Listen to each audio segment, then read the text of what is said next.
Hi everyone, so back on the beach again tonight. It wasn't my original plan. I had originally planned to go off and meet somebody tonight and fish down at Eastbourne, but for one reason or another that's not come to fruition. So I thought, do I stay at home? It's cold, there's a bit of rain in the air and all that sort of stuff, and I thought, nah, sod it. Do the 4 hour down here, fish 2 down, 2 up, see if we can't get a ray out of here. There's every chance. I had had one the other night, and earlier on in the week I've had a couple as well. So I thought, instead of just wasting the evening, get down here, get the rods out and just give it a go. Again, both rods on a sliding ledger. One's got mackerel on, one's got squid on. I think my bait's about to be attacked by a dog. Oh no, he's on the lead, we're all good. And just see what we get, but hopefully we'll get a ray, probably a dog. The water's very coloured, but let's see how we get on. Well, isn't it typical? I come up here for a ray, I haven't brought the beast to unhook it in or anything, but then I get this conger eel. He's only about £6, something like that. Maybe a little bit more, but I very much doubt it. Yeah, gave a nice old fight, big old scrap, especially in the rolling surf, but I'm going to get him back anyway. I can't believe it, I only come here for rays. Now just a little whiting, banging away on the squid bait, but he's the only thing that has banged on the squid bait tonight. The funny thing is that the conger took the mackerel, and I'm getting bigger bites, and they're all on the mackerel now. And it was the same this time last year. Nothing would touch the squid. But I was under the assumption that squid was taking over, because until now, everything's come on squid. The eels, the rays, of course the whiting, everything has been on the squid. And nothing, no mackerel baits were ever touched. They go out there and they just stay out there. Nothing would touch them.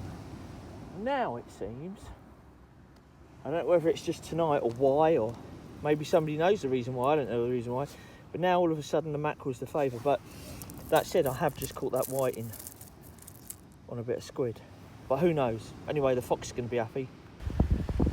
Right, so what I do, if I suspect that I've got a conger bite in the end of the line, you can usually tell it's long pulls usually, and then followed by just like a whiting bite to the end of it, and then it might do a few more long pulls, and he's backing up. He's trying to take the bait away to where he lives, or to somewhere where he thinks it's safe that he can eat it. And so if there's resistance, sometimes they drop it and they don't come back, and sometimes they do come back. So what I tend to do is I just loosen it right off. So now that's pulling in the tide, so I'll go back a couple of clicks until it stops, but it can still take out line if it wants to. It's hard when the sea's a bit rougher just to get it finely balanced so it's nice and easy. And then when there's least resistance or less resistance, they'll go with it and they'll run with it. And you actually will, it'll run out like a, like if you caught smooth hound or something like that, they'll run out with it and run away with it. And then when they stop, that's usually when I tighten down and then bend into it and see if it's there.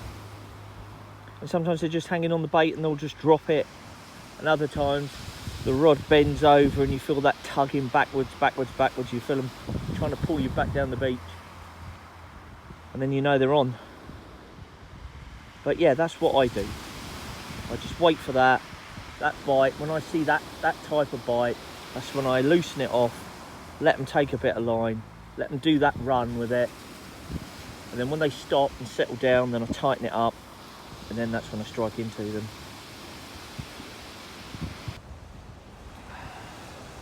I've switched over to mackerel now on both of them.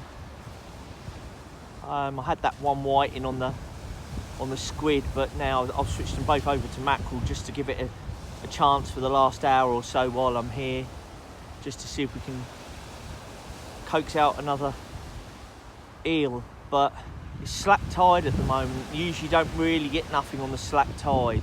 It's dead low, and you might get a ray, but probably not. Not here anyway. That's not to say anywhere else. Everywhere's different, but here, generally speaking, when it goes slack, the chance you've got is just a ray, really. And then as soon as that tide turns again, and then it starts to flood again, then that's when you've got a chance for the next 2 or 3 hours to pick up a nice conger. But I don't think I'm going to be staying that long tonight. It's bloody cold out here tonight. And if there was some dogfish about and stuff, you know, something to keep you occupied in between waiting for the conger, then I might do that, but there's not. That's it. It's pretty slow, really. I was just probably fortunate just to get that nice eel then earlier on. I'll tell you what, I have to say, I am loving my Milwaukee floodlight tonight. I got it the other day. I got it off eBay. But what it does is it's a light. It's got 2 phone port chargers there to charge the phone to keep them going, and it just attaches to one of their drill batteries. And there's like 2 settings on it. If I can find the... there we go. So you've got light 1, which, I mean, to be honest, that's sort of ample light for me on the beach here. Or there's light 2, which is even brighter. I don't know how long they last. I mean, I'll just check the battery. Yeah, I think they drain the battery. I think it drains the batteries quite quick, but I've got 2 batteries. Mine's been chugging away for about 3 hours now, and it's down to sort of like 2 on the battery. So I should imagine it does use it quite a lot. If you was coming down here for like a 6 or 7 hour session, you'd probably want 2 batteries. And as I say, fortunately, I've got 2 batteries left over, 2 old drills that I had for work. But now I don't use that drill, but I've still got the batteries.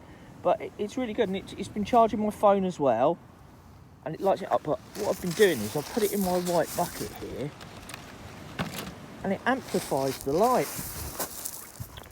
And then, I throw that over the top, like that, and it gives me a nice bit of light on the beach. I'm really quite impressed with it. And it was only about, I think it was about £16, something like that. But if you've got the batteries, it's really handy. I mean, I think the batteries are quite expensive. It's just that I got that one in particular because I had 2 batteries left over. But yeah, if you've got the batteries, then it's probably ideal, really. Oh, I thought that rod was going again then. That right-hand rod was tweaking earlier with a little congy bite, but I've loosened it off and that, and it hasn't run, it hasn't done anything, so he's obviously picked it up, was pecking at it, and now he's left it. I don't think it's going to be very long before I'm packing up, to be honest. Well, some nights, God, I'm so out of breath. Some nights you just can't write. Oh God, what a monster. Oh, he's just under £30. He's, oh God, I'm knackered. It's hard work on your own when you ain't got Mike here. But he's just under 30. So not my PB, but still nice enough. Nice enough. If I can get a better angle. I'm going to get some photographs of him and get him back.